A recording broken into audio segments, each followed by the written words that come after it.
My Life, Its Legacy and Message by Pandit Sriram Sharma Acharya. Chapter 14. My Request and Assurance to My Own People. I have resolved to apply the powers gifted to me by divine grace and acquired by sadhana in shaking and transforming eminent persons of the world in the various fields of human endeavor.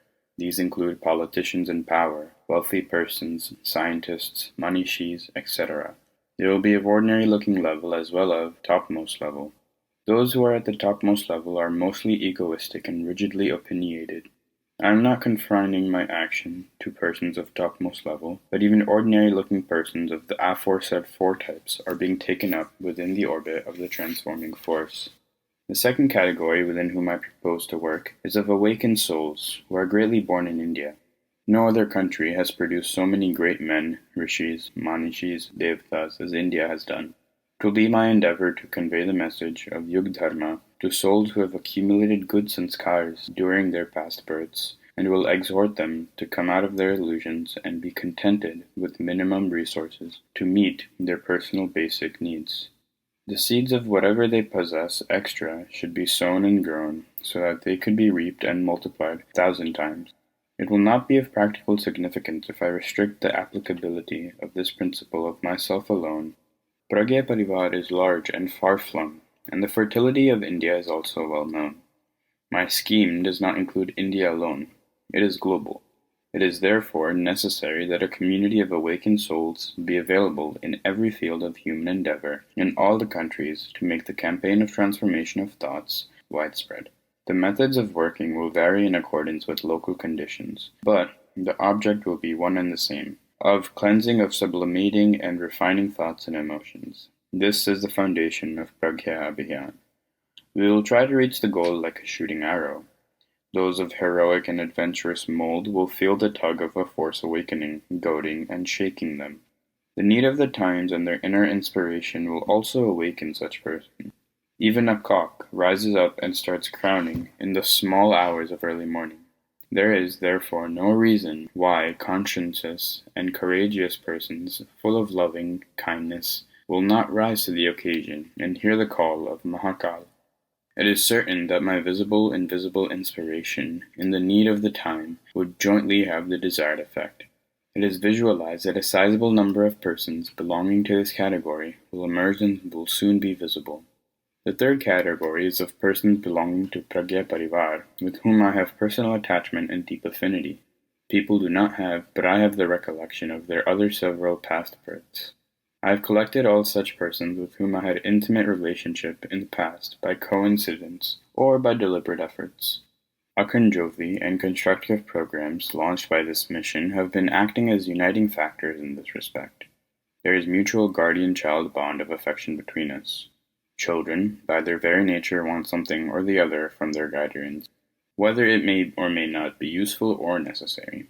This affectionate tussle goes on till the children become mature enough to understand the difference between usefulness and futility.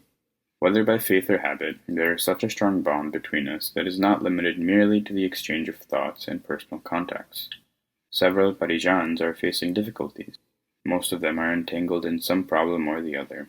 Some persons want to be in better worldly conditions. There may be several reasons, but the fact remains that people come to me for the fulfillment of some desire or aspiration and express it, with or without speech. Their faith is reassured when they find that what they wanted has been fulfilled, if not fully, at least partially.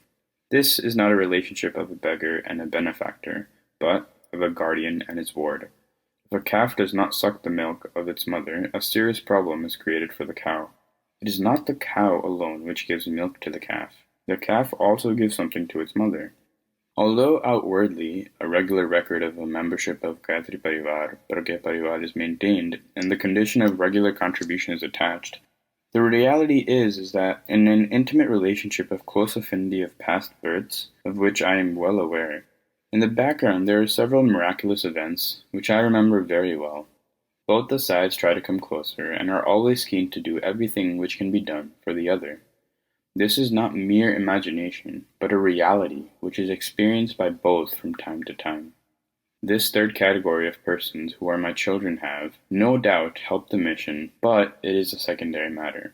The main thing for me is how to get the joy of seeing them happy. Up till now, we met, talked, and enjoyed the company of each other, but that facility has now been withdrawn. In this, there is no question of time or convenience. The only reason for this is that the routine external contacts disturb the focus required in Sukshmikarana sadhana, with which the fate of humanity is linked. If the matter had been about my own personal liberation or attainment of siddhi, or heaven, it could have been easily postponed. But the times are so critical that not a moment can be wasted. There is no alternative but to take up a position on the front, like an honest soldier. Parijans are therefore requested to leave me alone with a view to enabling me to concentrate on Sukshmikarana sadhana.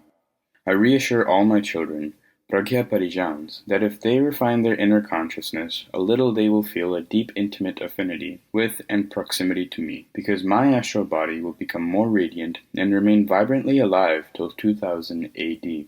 It will instantly reach wherever necessary and give the needed affection, cooperation, advice, guidance, etc. There's not going to be the slightest change in my habit of helping people in their difficulties and in their sadhana. They will get this benefit now to a greater extent. My Gurudev lives in his astral bodies in the Himalayas. I have experienced his constant proximity for the last 63 years. Although during this time there were hardly a few occasions of 3 days each when I saw him face to face.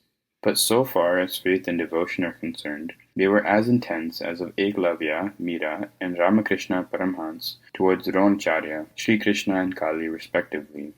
Those who will sublimate their feelings in devotion will find it comparatively easier to experience proximity to me.